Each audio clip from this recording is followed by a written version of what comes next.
ইরাকের ইসলামিক প্রতিরোধ যোদ্ধারা ইসরায়েলের অধিকৃত ফিলিস্তিনি অঞ্চলের দক্ষিণে আল রাশরাশ বা এইলাত বন্দরে ড্রোন হামলা চালিয়েছে। যারা মধ্যপ্রাচ্যের খবরের নিয়মিত দর্শক, তাদের কাছে এতটুকু খবর এখন সাধারণ ঘটনা। কিন্তু সম্ভবত সবাই এরই মধ্যে জেনে গেছেন খবরটি আরও বেশি কিছু। ঘটনাটি ইসরায়েলের সামরিক দাপটের মুখে যেমন কড়া চপেটাঘাত, তেমনি ইসরায়েল বিরোধীদের মাঝেও হাস্যরস জন্ম দিয়েছে।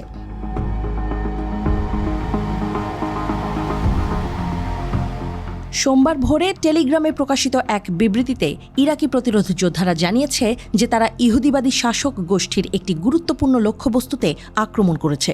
ফিলিস্তিনি এবং লেবাননের জনগণের সমর্থনের পাশাপাশি অধিকৃত অঞ্চল জুড়ে ইহুদিবাদী শাসকদের চালানো নারী, শিশু এবং বয়স্ক সহ বেসামরিক গণহত্যার প্রতিক্রিয়া হিসেবে এমন আক্রমণ তারা আগেও চালিয়েছে। সংবাদ মাধ্যম থেকে জানা গেছে, ইরাকি প্রতিরোধ যোদ্ধাদের ড্রোনকে ঠেকানোর চেষ্টা করতে গিয়ে ইসরায়েলি সামরিক বাহিনী কিছু ইন্টারসেপ্টর ক্ষেপণাস্ত্র ছোড়ে, কিন্তু সেগুলো ইরাকি ড্রোন ঠেকাতে ব্যর্থ হয়।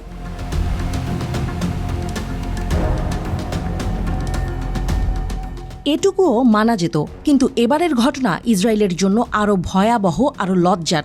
ইহুদিবাদী আকাশ প্রতিরক্ষা ব্যবস্থার ব্যর্থ ইন্টারসেপ্টর ক্ষেপণাস্ত্রগুলোর একটি ইসরায়েলের এইলাতেই গিয়ে পড়েছে। ইসরায়েলি আকাশ প্রতিরক্ষা ব্যবস্থা ড্রোনটিকে বাধা দিতে এবং ধ্বংস করার জন্য বেশ কয়েকটি ক্ষেপণাস্ত্র ছুড়েছে।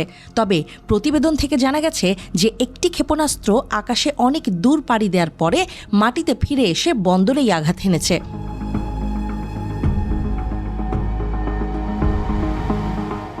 গত কয়েক মাস ধরে ইসলামী প্রতিরোধ সংগঠন ফিলিস্তিন ও সিরিয়ার বিভিন্ন এলাকায় ইসরায়েলের এইলাত বন্দর, গোলান মালভূমি এবং জর্ডান উপত্যকা সহ সংবেদনশীল এবং গুরুত্বপূর্ণ ইসরায়েলি এবং মার্কিন টার্গেটে ড্রোন হামলা জোরদার করেছে।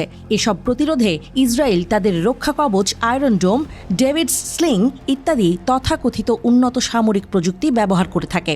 ইদানিং সংঘাতে এসব ইসরায়েলি সমরাস্ত্রের ব্যর্থতার টুকরো টুকরো খবর পাওয়া যাচ্ছে।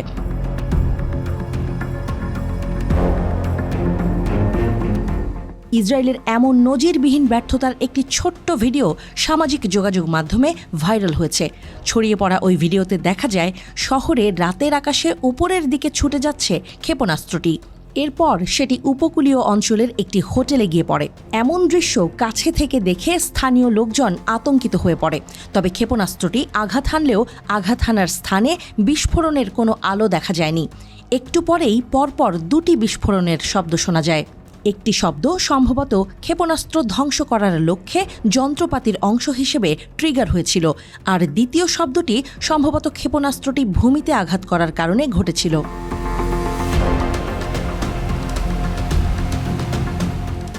ইসরায়েলি বাহিনী কাজে কতটা বড় তা তারাই জানে, কথায় যে বড় তা সবাই জানে।